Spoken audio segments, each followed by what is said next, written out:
වර්තමාන පුවත්පත් කලාව පත්තර අලවිය අද පත්තර විකිණෙනවද? පත්තරේ අනාගතය කොහොමද? මේ වගේ ගැටලු රාශියක් වර්තමාන සමාජයේ කතා බහට ලක් වෙලා තිබෙනවා. මේ සම්බන්ධයෙන් බොරල් හන්දියේ ප්‍රමුඛ පෙළේ අලවිකරුවෙක් සමග අපි සාකච්ඡාවකට එක් වෙනවා. ඔහු මලිත් තුෂාර. මලිත් තුෂාර කොහොමද අද දවසේ පත්තර කලාව හිමි කරගෙන තියෙන තැන?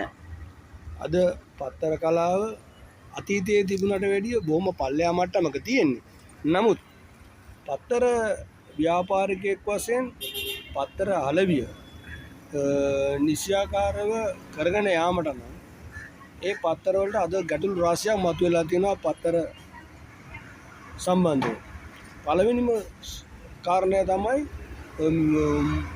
විද්‍යුත් මාධ්‍ය තුල මේ පත්තර ගැන මුල් විපරම යන පසු විපරම තමයි පුවත්පතෙන් අපි දකින්නේ. ප්‍රවෘත්තියක් කලින් දින දැක බලාගෙන ඒ ප්‍රවෘත්තියම ඊට පස්වෙනිට පුවත්පතක පළ වෙනවා නම් ඒක පුවත්පත් අලවියට තියෙන ප්‍රධාන බාධාවක්. පුවත්පතක් වගේම මුද්‍රිත මාධ්‍යයක් විද්‍යුත් මාධ්‍ය තුලදී මුද්‍රිත විද්‍යුත් මාධ්‍ය අද ඉහළ තාක්ෂණික මෙවලම් භාවිතා කරලා සියලුම සම්පත් එම ප්‍රවෘත්තිය සඳහා සකස් කරගෙන ඒව සම්පාදනය කරලා ඒ අය කලින්ම රටට උණුසුම් පුවතක් වශයෙන් දෙන්න. පුවත්පතේ පළ වෙන්නේ ඊට බොහෝ වේලාවකට පස්සේ. එහෙම නැත්නම් කලින්දා පුවත ඊට පවුවෙනි දිනේ තමයි පළ වෙන්නේ. එතකොට පුවත්පතකට තියෙන ඉල්ලුම අඩු වෙලා තියෙනවා. එන්නේ ඒක කාරණාවක් විදිහට මම දකිනවා. මට ගැටලුවක් මතුවෙනවා. ඔබ කියනවා වර්තමානයේ විද්‍යුත් මාධ්‍යවල ප්‍රගතිය යම් ආකාරයකට පුවත්පතට බලපාන බවක් වගේ මට ඔබේ අදහස් වලින් තේරෙනවා. ඉතින් මේ අනුව වර්තමාන පුවත්පත් හැඩගැසෙන්න ඕන මොන විදියටද මේ අලවි තත්ත්වය රැකගන්න?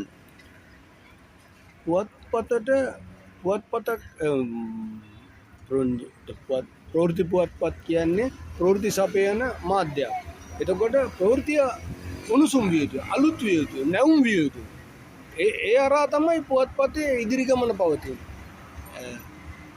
දැන් අපි අත්දකපු ප්‍රවෘත්තියක්, අසා දැනගත්ත ප්‍රවෘත්තියක් නැවත ඒ ප්‍රවෘත්තියම පුවත්පතේ පළ වෙනකොට ඒක සාමාන්‍යයෙන් පුවත්පත ඒ තියෙන අලවියට බාධාවක්.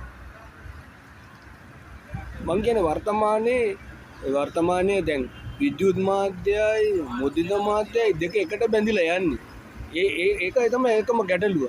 ඒ කියන්නේ දැන් විද්‍යුත් මාධ්‍ය කලින්ම ඒ ප්‍රවෘත්තිය පළ කරාපුවාම ඒ ප්‍රවෘත්තියම නැවත පුවත්පතක පළ වෙන ඊට පහුවෙනිදා. එතකොට මිනිසුන් ඒක විද්‍යුත් මාධ්‍යෙන් ඒක දැනගෙන ඉවරයි. එතකොට ඒක ඇවිල්ලා ඒක තවත් එක නිවුස් එකක් විතරයි ඒගොල්ලන්ට.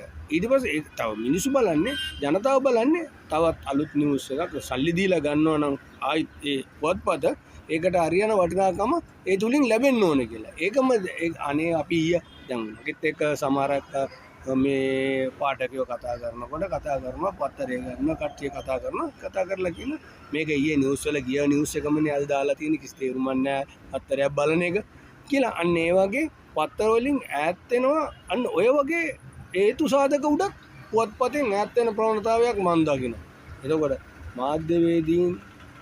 මාධ්‍යවේදීන් එම පුවතම වුණත් ඊට වෙනත් විදියකට වටිනාකම දීලා පසු කලින් පුවත හෝ ඒක පළ කරනකොට මාධ්‍ය තුල පුවත්පත් මාධ්‍ය තුල පළ කරනකොට එයට හොඳ අර්ථකථනය සපයලා ඒක පළ කරන්න ඕනේ.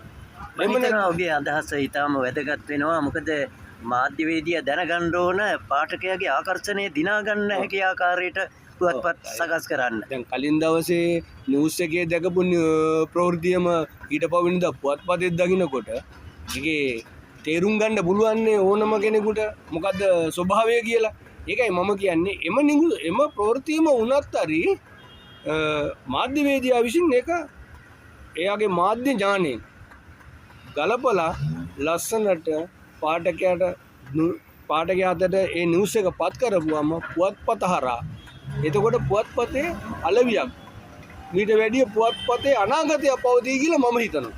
අවුරුදු 30ක තරම් දීර්ඝ කාලයක් තිස්සේ ඔබලා අත්දැකීම් අනුව පුවත්පත් අලවිය සම්බන්ධයෙන් වර්තමාන තත්ත්වය හා සංසන්දනය කරනකොට කොහොමද ඉස්සර පත්‍ර වැඩිපුර විකුණුණාද? දැන් තත්ත්වය වෙනස්ද? මොකද ඔබේ අදහස? එදා ඒ කියන්නේ අතීතයේ කිව්වොත් මා අතීතයක් නෙමෙයි දැනට අවුරුදු 10 15කට උඩදී නම් පුවත්පතේ මිලයි වර්තමාන මිලයි ඒක ලොකු වෙනසක් නේ. ඒ කියන්නේ පුවත්පතක මිල එදා තිබුණේ මිනිසුන්ට දරා ගන්න පුළුවන් ප්‍රමාණය. අද වෙනකොට පුවත්පතේ මිල දරා ගන්න බැරි තැනක තියෙන්නේ. එහෙම වුණාම අර වගේ අර මම කලින් කිව්වා වගේ මේ පරණ වෙච්ච එහෙම නැත්නම් අපි මේමගේ පිළිණු වෙච්ච ප්‍රවෘත්තියක් නැවත ඒගොල්ලෝ අත්දකින්නවා නම් පුවත්පතින් මිලත් එක්ක ඒගොල්ලෝ සංසන්දනය කරනවා පුවත්පතක වටිනාකමක් නැති තැනකට පුවත්පතක් අවශ්‍යතාවයක් නැහැ කියන මට්ටමට ඒ පාඨකය ඇවිල්ලා තියෙනවා.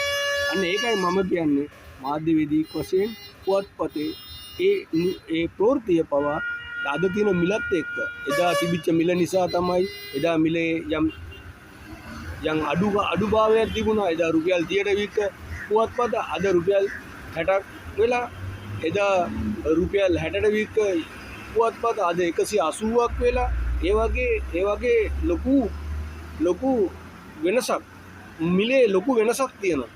ඒකත් දරා ගන්න බෑ මිනිසුන්ට අද වර්තමාන ආර්ථික තත්ත්වයට එක්ක.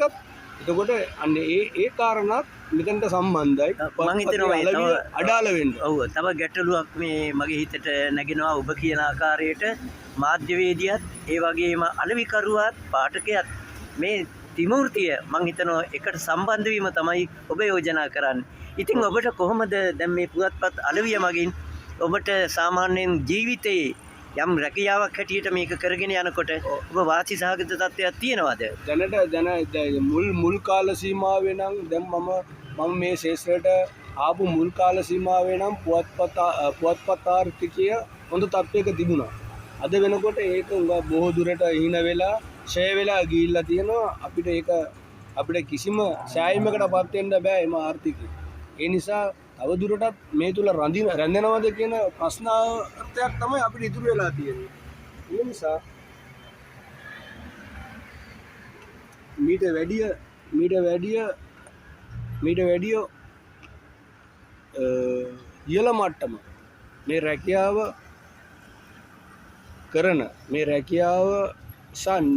රැකියාව කරන්නේ අපි නිෂ්පාදකයෝ.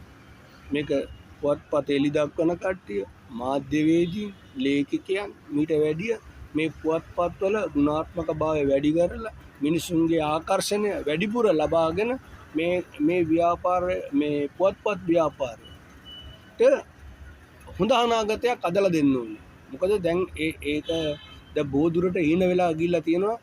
මාධ්‍යකරණයේ නියැලලා ඉන්න මාධ්‍යවේදීන් අතිනෝ. ඒක දේශපාලන වශයෙන් ගැතිභාවය අතින් ඒ වගේ එක අරමුණු නිසා ඒ කියන්නේ ස්වාධීන මාධ්‍යයක් අද රට තුල නැහැ. ස්වාධීන මාධ්‍යයක් දකින්නත් අනිත් එක බොරුව ප්‍රචාරය වෙනවා වැඩි. බොරුව නෙමෙයි මිනිසුන්ට ඕනේ. මිනිස්සු දන්නවා මේක බොරුව මේක ඇත්ත කියලා. මොකද මිනිස්සු දැන් උඟා තාක්ෂණික මෙවලම්ත් එක්කනේ ජීවත් වෙන්නේ. ඒ නිසා ඒගොල්ලන්ට මේ පත්තරේ විද්‍යුත් මාධ්‍යයේ මුද්‍රිත මාධ්‍යයේ වෙනස බොහෝ දුරට ඒගොල්ලන්ට දැනෙනවා. ඒ නිසා ඒගොල්ලන්ට දැන් පත්තරයක් අරන් බොරුව දකිනකොට පත්තරේ දැන් තියෙන්නේ උඟා මන්දගාමි ස්වරූපයක් පත්තර ව්‍යාපාරයේ තියෙන්නේ. එතකොට තවදුරටත් ඒක මන්දගාමි වෙනවා. අර ප්‍රවෘත්තියේ තියෙන බාල වුණාම බහල වීම තුළ. තාත්තේ බාල වුණාම ඔබ ඊටාම වැදගත් කාරණයක් කිව්වා මිනිස්සු හොයන්නේ සත්‍යය මාධ්‍යවේදියාගේ මූලික අරමුණ විය යුත්තේ සත්‍යය.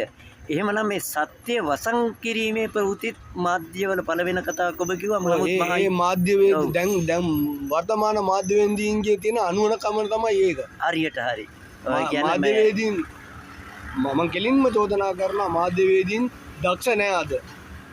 අද දක්ෂ මාධ්‍යවේදීන් බොහොම අතලොස්සයි ඉන්නේ. මට නම් හිතෙනවා මාධ්‍යවේදීන් පමණක් නෙවෙයි වර්තමානයේ ආණ්ඩු කරන නොයෙක් රටේ නොයෙක් දේවල්ට පිළියම් සොයන බුද්ධිමතුන් යයි කියන බොහෝ දෙනා අදක්ෂ විදියට කටයුතු කරන තත්ත්වයක් නොවේද පේන්නේ.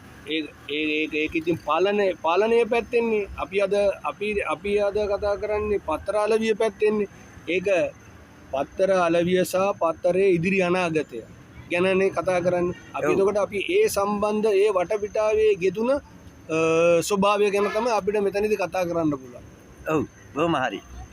එතකොට දැන් රට පාලනය කරන අය අපි දැක්කා දැන් රට පාලනය කරපු විදිය සහ ඒකට දඬුවම් විදිච්ච විදිය සහ අද ඒ තුලින් අපි දඬුවම් මා ජනතාව වශයෙන් අපිත් දඬුවම් විදින විදිය අපි සෑමටම එක වගේ පේනවා. ඒකට ඉතින් අනාගතයේ පාලකයෝ මොන වගේ පිළියමක්ද මොකද?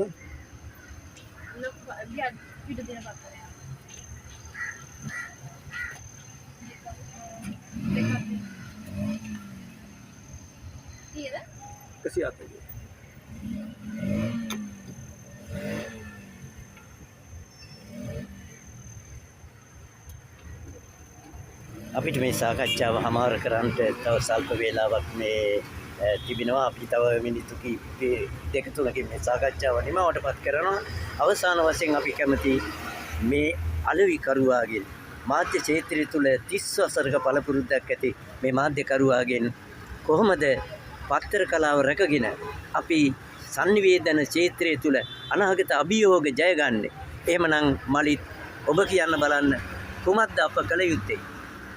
පුවත්පතක් ආකර්ශනීය පුවත්පතක් විය යුතුයි. ආකර්ශනීය කියන්නේ පළ කරන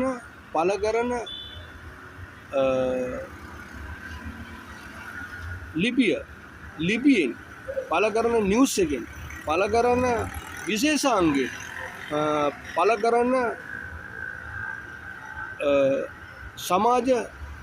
සමාජ විශ්ලේෂණය මේවා පරිපූර්ණ වෙන්න ඕන. ඉස්සර පුවත්පතක් කියන්නේ සාර සංග්‍රහයක්. අද වෙනකොට ඒ සාර සංග්‍රහය කියන එකේ වචනෙට විතරක් සීමා වෙච්ච පුවත්පතක් තමයි අපේ අතට එන්නේ. ඒ වගේ විශ්ව කෝෂයක් බඳු දෙයක් වෙන්න ඕනේ පුවත්පත කියන එක. පුවත්පතේ හැම පැතිකඩක් ඔස්සේම ජනතාව ආකර්ෂණය කරන්න ඕනේ. ඒක තමයි පුවත්පතකින් විය යුත්තේ. පුවත්පතක් රැඳෙන්නේ සමාජගත වෙන්නේ සමාජය තුළ ඉදිරි ගමනකට යන්නේ ඒ පුවත්පතේ තියෙන වටිනාකම අනුව පුවත්පතක් සාර සංග්‍රහයක් විය යුතුයි. ඔව් මලිත් තුචාර අපි ඔබට බෙහෙවින්ම ස්තුතිවන්ත වෙනවා මේ නව sannivedana වැඩසටහන එක්කීම ගැන. අපි තවත් දවසක හමු වෙමු. ස්තුතියි.